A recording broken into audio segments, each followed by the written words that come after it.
মাদ্দু বা মাদ। মাদ অর্থ দীর্ঘ করা বা লম্বা করা। হারকাতকে টেনে পড়াকে মাদ বলে।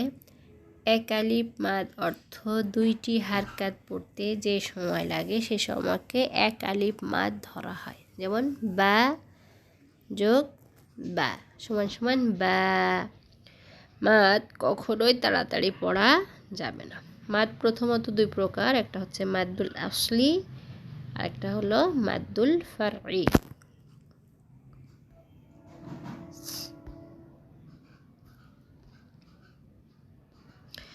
মাদ আসলি ৬টি। জবরের বাম পাশে খালি আলিফ, জেরের বাম পাশে সাকিনওয়ালা ইয়া, পেশের বাম পাশে সাকিনওয়ালা ওয়াও, খাড়া জবর খাড়া জের উল্টা পেশ। এই ৬টি মাদকে এক আলিফ মাদে আসলি বলা হয়।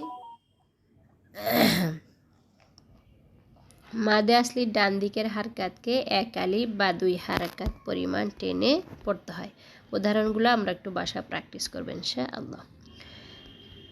২ মাদ্দুল তামকিন। পড়ার সময় পরপর ২টি ইয়া থাকবে, যার প্রথম ইয়াতে জের যুক্ত তাসদিদ থাকবে এবং দ্বিতীয় ইয়াতে সাকিন থাকবে। যেমন আন্নাবিয়িনা,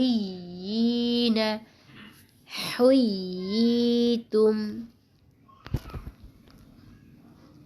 পড়ার সময় একটি মাদের ইয়া যা প্রথম শব্দের শেষে আসে এবং অপর ইয়াটি পরের শব্দের শুরুতে হারকাত যুক্ত আসে। যেমন আল্লাযী ইউওয়াসওয়িসু, আল্লাযী ইউওয়াসওয়িসু। পড়ার সময় একটি মাদের ওয়াও যা প্রথম শব্দের শেষে আসে এবং অপর ওয়াওটি পরের শব্দের শুরুতে হারকাত যুক্ত হয়ে আসে। যেমন আমানু ওয়া আমিলুস সলিহাতি। মাদ্দে তামকিন হলে ২ হারকাত বা এক আলিফ পরিমাণ টেনে পড়তে হয়। মাদ্দে বাদল। হামজার সাথে যে মাদ পড়া হয় তাকে মাদ্দে বাদল বলে। হামজার বামে তার হারকাত অনুযায়ী যে মাদ হয় সেটা হচ্ছে মাদে বাদল। মাদে বাদল ২ হারকাত বা এক আলিফ পরিমাণ টেনে পড়তে হয়। যেমন আয়াতুনা। উদাহরণগুলো আমরা বাসায় প্র্যাকটিস করব। ৪ নাম্বার মাদে ইওয়াদ।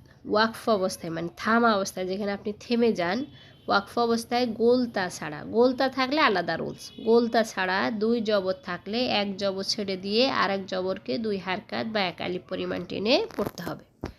ওয়াকফ করার সময় ২ জবর থাকলে এক জবর ফেলে দিয়ে অন্য জবরকে ২ হারকাত বা এক আলিফ টেনে পড়তে হয়। যেমন দবে হান আছে দবে হা, আলফা ফান আছে থামলে আলফাফা, হিসাবান আছে থামলে হিসাবা, কিতাবান আছে থামলে কিতাবা। মাদ্দে আসলিতে ওয়াকফ। মাদ্দে আসলিতে ওয়াকফ করলে মানে থেমে গেলে ২ হারকাত টানতে হবে। মাদের হারফের ওপর ওয়াকফ করলেও ২ হারকাত টানতে হবে, না করলেও ২ হারকাত টানতে হবে। মানে এই মাদটা কখনোই বাতিল করা যাবে না। যেমন ফানাদা, দায় হবে, থামলে ফানাদ এরকম হবে না, ফানাদা। আরসাহা, বানাহা, মাসআ।